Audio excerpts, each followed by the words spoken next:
Tom Barnhart, and I'm here on March 3rd, and we are with Leon Pauuwe, who is running the IAG GBS in Krakow, Poland. And Leon, thank you very much for taking some time today. We're going to go through a little bit about your new position at IAG in Krakow.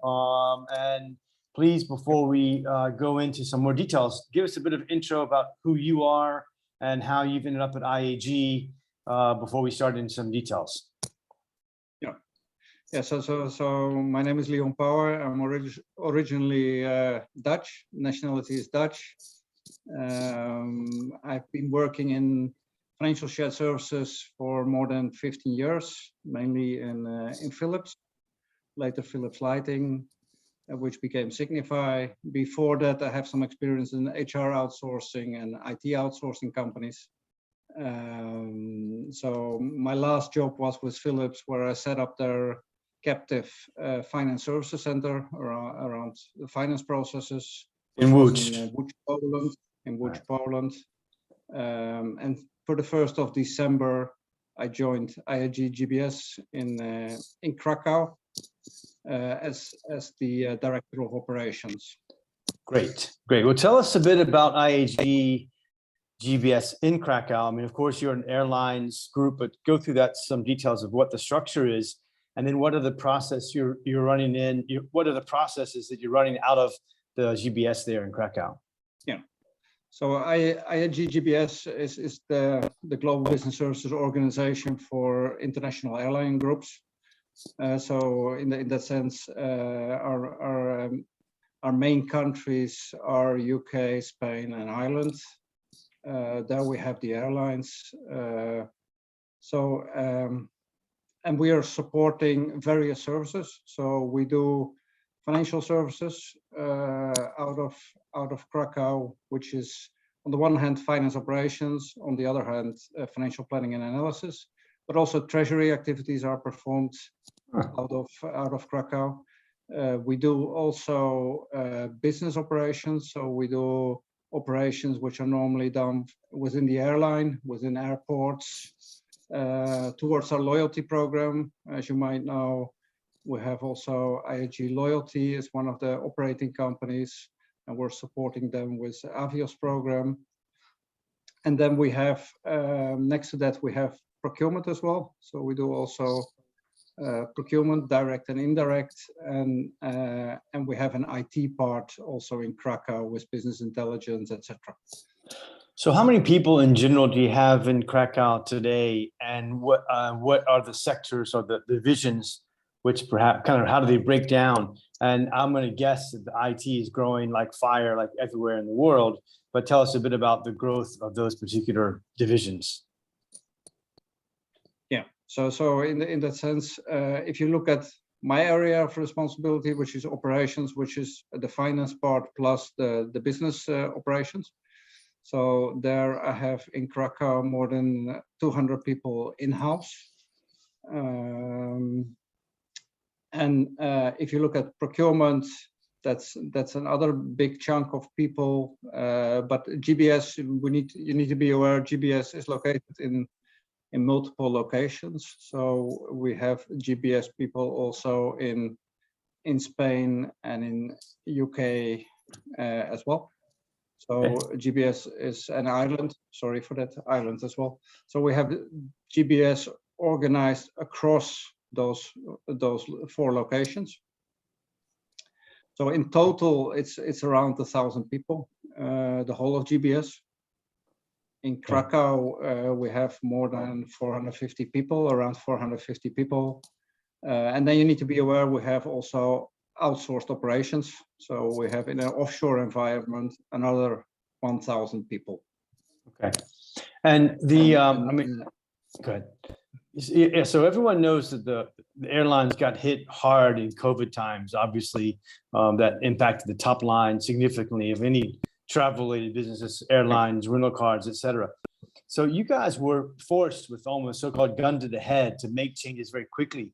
What do you think you all learned from that? And what are some of the takeaways from that? And is because you guys had particularly survival at stake, and you had to really make quick changes, not debate it too long. Tell us a bit about that process.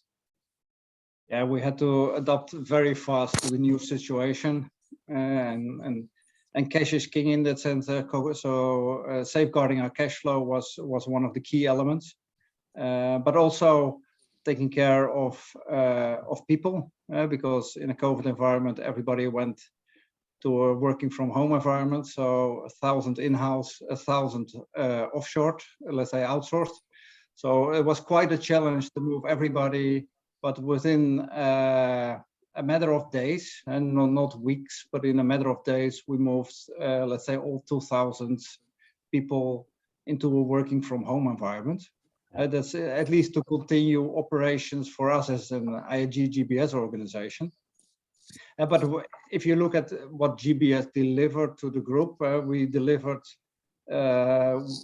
did quite a lot of support to the group. We delivered significant savings during this pandemic as well.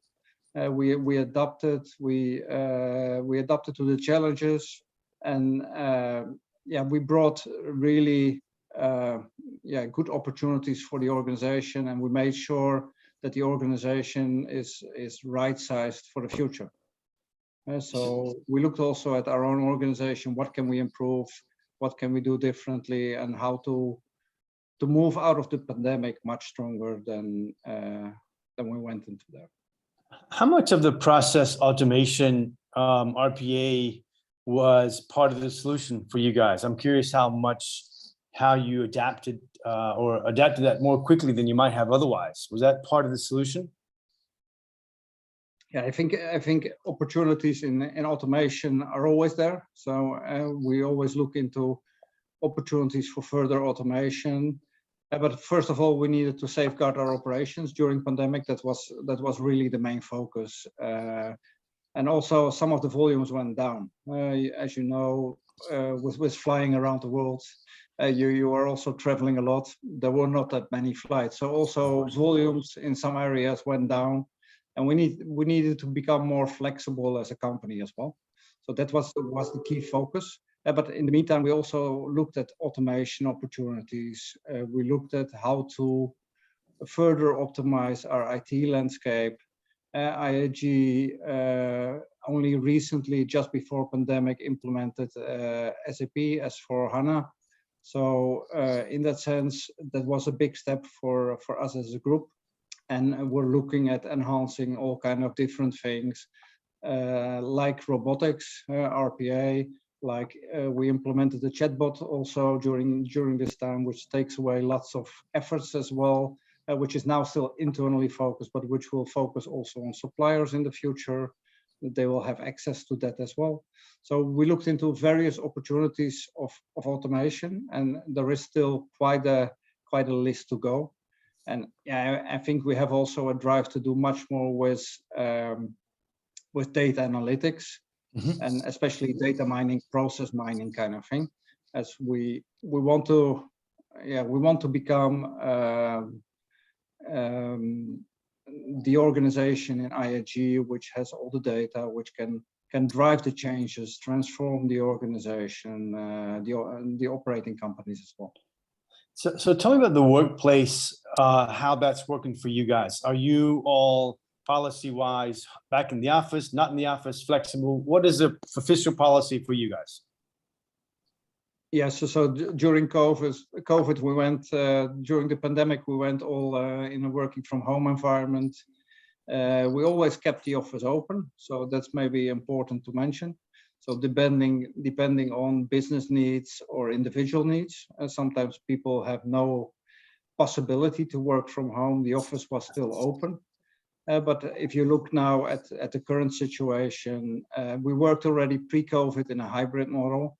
So we continue with our hybrid model as well. So you see that now more and more people are coming back to the office, especially since this week. You see more people as Polish government is also relieving some of the measures they took in the past. Yes, so okay. It's becoming, people are coming more to the office, but it's still in a hybrid model. And let me ask you about the strategic value of the GBS. I mean, IAG is a big group, a number of airlines, UK, Spain, Ireland, etc.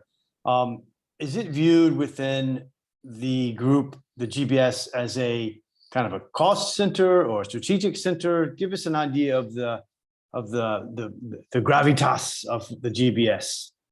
Yeah, I think many people would start immediately with cost. I think cost is always one of the things which is always there, I think.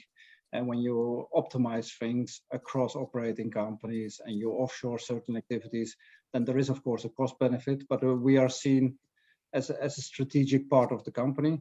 If you look at our annual report, we're having also our separate pages in the annual report. We are seen as the catalyst for change in the company. We're looking for driving synergies across the operating companies, looking always for additional opportunities.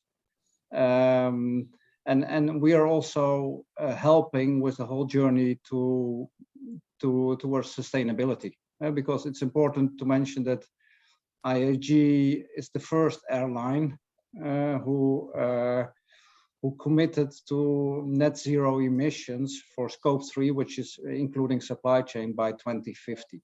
So there is no other airline. And if you look at sustainability, there are some awards given, and we were rated as an A in terms of sustainability, only with an American one.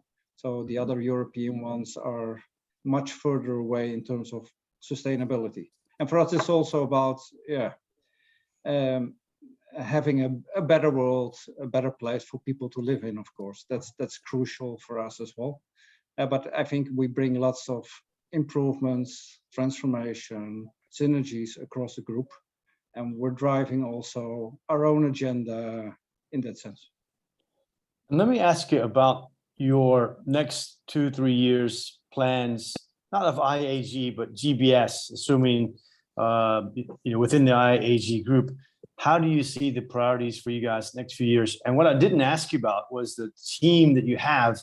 How much are they going to grow? And are they from the international team? Is it mostly Polish? I'm curious a bit of the makeup of your team as well. But tell us a bit about the plans next 2 or 3 years.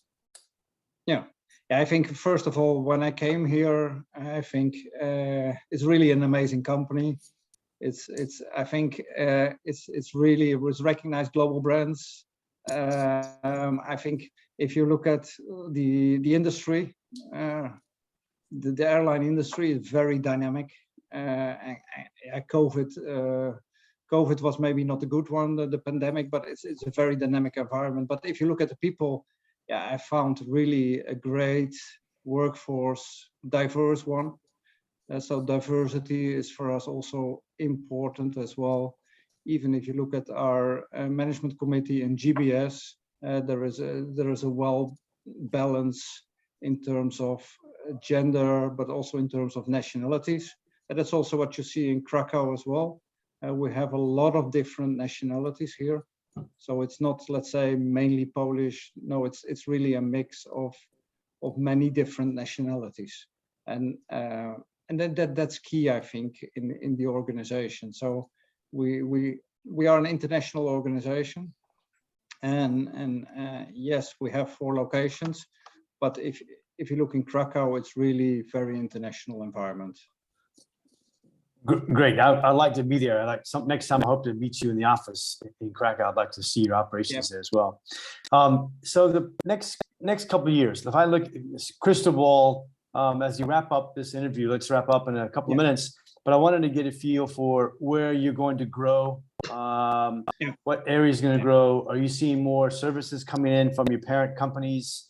What are let's say, and the same connected to that, if I'm a 28-year-old person considering working for you guys, tell me again what would be interesting about that as well.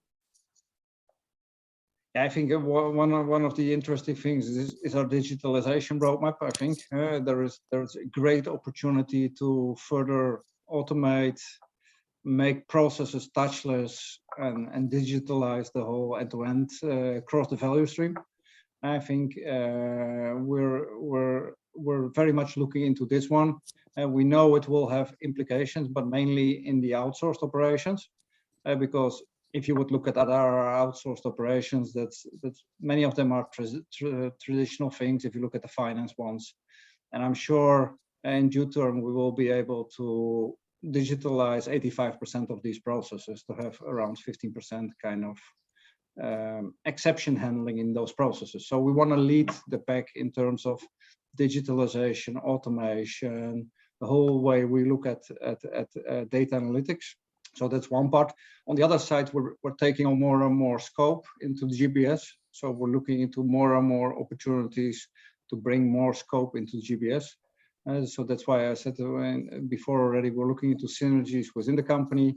We're now having the first areas in customer services where we're looking at bringing some of those scope into GBS.